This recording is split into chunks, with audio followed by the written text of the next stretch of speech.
Hello student, this is Tarannum and welcome to my channel. आज हम लोग पीपीसी पढ़ेंगे। ठीक है, पीपीसी मतलब प्रोडक्शन पॉसिबिलिटी कर्व। ठीक है, जिसके बारे में हम लोग पिछले वीडियो में पढ़ चुके हैं, लेकिन मैं उससे ज़रा सा रिवाइज करवा देती हूँ आपको कि पीपीसी क्या होता है, प्रोडक्शन पॉसिबिलिटी कर्व क्या होता है। तो ग्राफिकली ये क्या होता है, ये ग्राफिकली रिप्रेजेंट होता है। ठीक है, graphically represent of possible combination of two goods that can be produced by given resources and technology.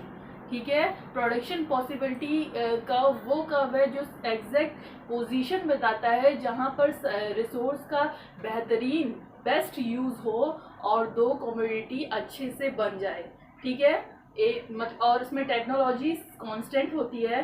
ठीक है, और रिसोर्स का यूज बेस्ट तरीके से करते हैं जिससे दो कमोडिटी जो है अच्छी तरीके से बन जाए। वही कर्व है जो कि ये दिखाता है। ठीक है, वो है प्रोडक्शन पॉसिबिलिटी कर्व।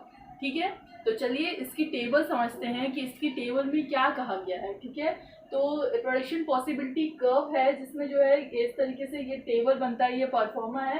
ठीक है, जिसमें पॉसिबिलिटी दी गई है A B C D E F G। ठीक है, और उसके बाद फिर हमें दो कमोडिटी ही हम ले सकते हैं, दो से ज़्यादा कमोडिटी नहीं ले सकते हैं। तो हमने दो कमोडिटी ली है, एक गन लिया है, दूसरा लिया है बटर। ठीक है, तो पहले हमने सोचा कि हम गन बना लेते हैं। ठीक है, गन का यूज़ हमारी जो सोसाइटी में ज़्यादा है।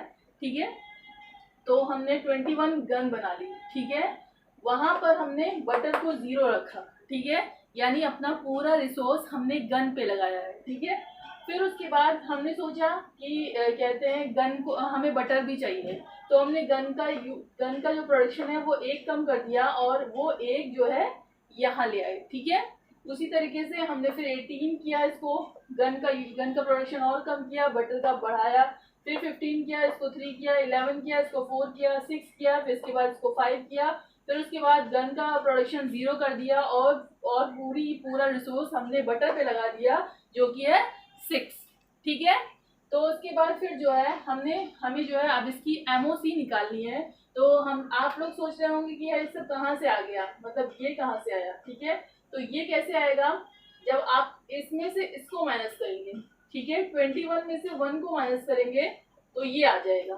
ठीक है, फिर 20 में से 2 माइनस करेंगे तो ये आ जाएगा, 18 आया। ठीक है, 18 में से 3 माइनस करेंगे 15 आ जाएगा, 15 में से 4 माइनस करेंगे 11 आ जाएगा, 11 में से 5 माइनस करेंगे 6 आ जाएगा, और 6 में जब 6 माइनस करेंगे तो 0 आ जाएगा। लास्ट में से 0 आना ही है। ठीक है, अगर 0 आ जाता है समझ लीजिए आपका कैलकुलेशन एकदम ठीक है। उसके बाद फिर हमें एमओसी निकालनी है। एमओसी क्या है, होगा MOC is equal to change. ये डेल्टा चेंज को दिखाता है बेटा, change in sacrifice unit by change in gain unit. ठीक है, समझ में आया। तो हम लोग निकालेंगे जब 1/1। ठीक है, 1/1 इज इक्वल टू 1। ठीक है, जब 1 को 1 से डिवाइड करेंगे तो 1 आ जाएगा। ठीक है, जब 2 को 1 से डिवाइड करेंगे तो भी क्या आएगा, 2 आएगा। ठीक है, उसी तरीके से 3 को 1 से डिवाइड करेंगे तो 3 आएगा। ठीक है, ऐसे सब आता जाएगा। ठीक है, ये एमओसी हमारा निकल गया है। ठीक है, हमारा लास्ट में 6 आया है। ठीक है, उस हिसाब से हमने प्रोडक्शन पॉसिबिलिटी कर्व बना लिया है। ठीक है, ये हमारा कर्व है जो कि हमेशा डाउनवर्ड पोजीशन में होता है। ठीक है, वो हमेशा जो है डाउनवर्ड मतलब कॉनकेव पोजीशन में होता है। जो प्रोडक्शन पॉसिबिलिटी कर्व है वो हमेशा कॉनकेव आपको दिखेगा। ठीक है, कॉनकेव हमेशा दिखेगा, और ये जो पॉइंट्स है ये जो है वो पॉइंट है जो आपको बेस्ट रिसोर्स का बेस्ट यूज जो है दिखा रहे हैं। ठीक है, जहाँ पर दो कम्युनिटी बन रही है और जो है रिसोर्स का बेस्ट प्रोडक्शन दिखा रही है, जहाँ पर जो रिसोर्स है उसका बेस्ट यूज दिखा रहा है, ये प्रोडक्शन पॉसिबिलिटी कर्व का ये पॉइंट हमें।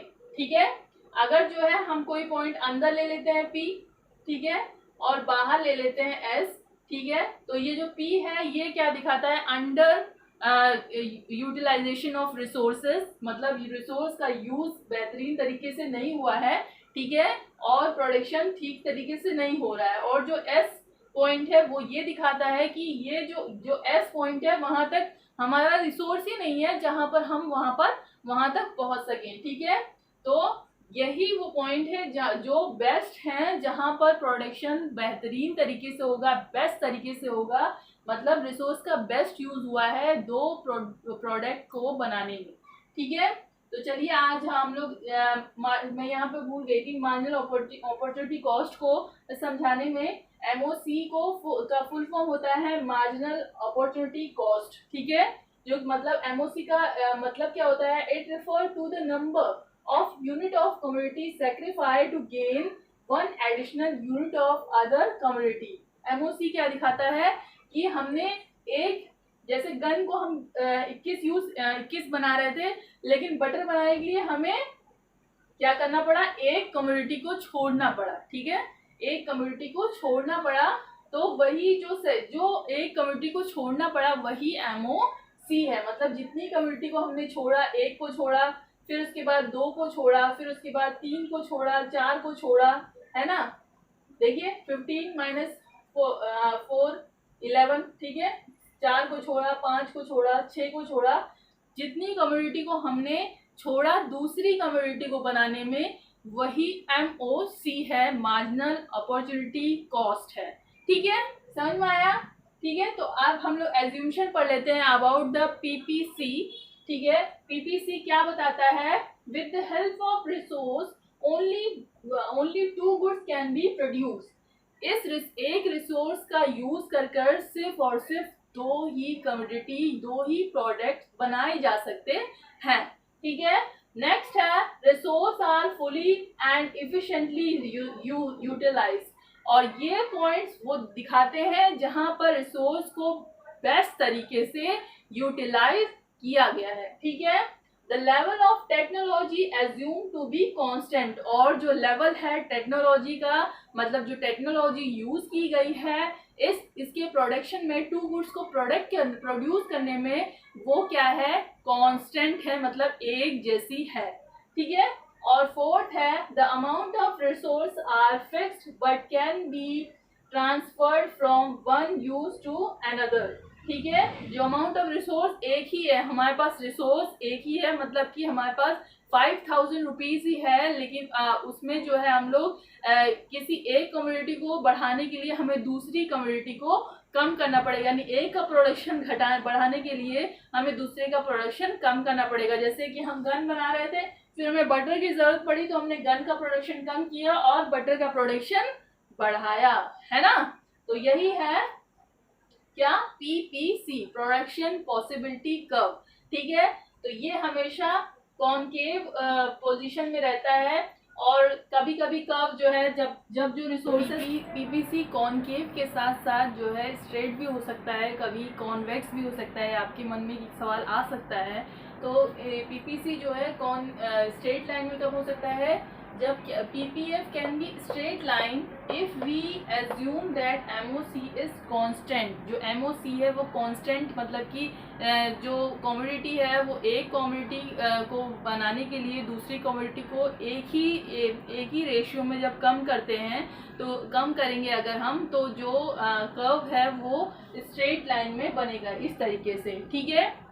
और उसके बाद ये जो है कॉन्वेक्स भी बन सकता है, जो कर्व है कॉन्वेक्स भी बन सकता है। कब, PPF can be convex to the origin if MOC is decrease, जब MOC डिक्रीज हो जाए, यानी कि जो एक कम्युनिटी को बनाने के लिए दूसरी कम्युनिटी को कम ना किया जाए, मीन्स दूसरी कम्युनिटी का यूज ज्यादा हो रहा है इसलिए उसका जो प्रोडक्शन है कम ना किया जाए, धीरे धीरे कम किया जाए, ठीक है। तो क्या होगा, जो कर्व है वो कॉन्वेक्स बनेगा, ठीक है।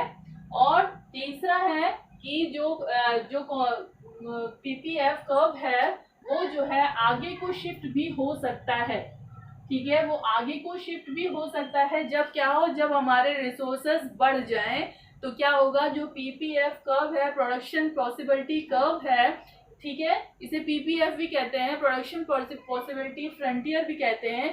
तो प्रोडक्शन पॉसिबिलिटी जो फ्रंटियर है या प्रोडक्शन पॉसिबिलिटी जो कर्व है वो जो है आगे को भी बढ़ सकता है जब हमारे पास रिसोर्सेज बढ़ जाए, मतलब हमारे पास 5000 की जगह पे 10-10,000 रुपीज़ आ जाए। तो हमारे रिसोर्स जब बढ़ जाएंगे तो हमारा जो प्रोडक्शन है वो भी बढ़ेगा, ठीक है। रिसोर्स जब बढ़ेगा तो प्रोडक्शन बढ़ेगा, तो उसके साथ साथ हमारा जो पीपीसी कर्व है वो भी आगे की ओर शिफ्ट कर जाएगा, ठीक है, ठीक है। और ये पीछे की ओर भी शिफ्ट कर सकता है, मीन्स ये पीछे को भी जा सकता है, ठीक है। इस तरीके से पीछे को भी जा सकते हैं जब हमारा रिसोर्सेज कम हो जाए, ठीक। जब हमारा 5000 रुपीज़ हमारा प्रोडक्शन था और वो प्रोडक्शन और कम हो जाए, मतलब कि हमारे पास सिर्फ 2000 रुपीज़ का रिसोर्स रह जाए, तो हमारा जो पीपीसी कर्व है वो पीछे की ओर भी शिफ्ट कर सकता है, ठीक है।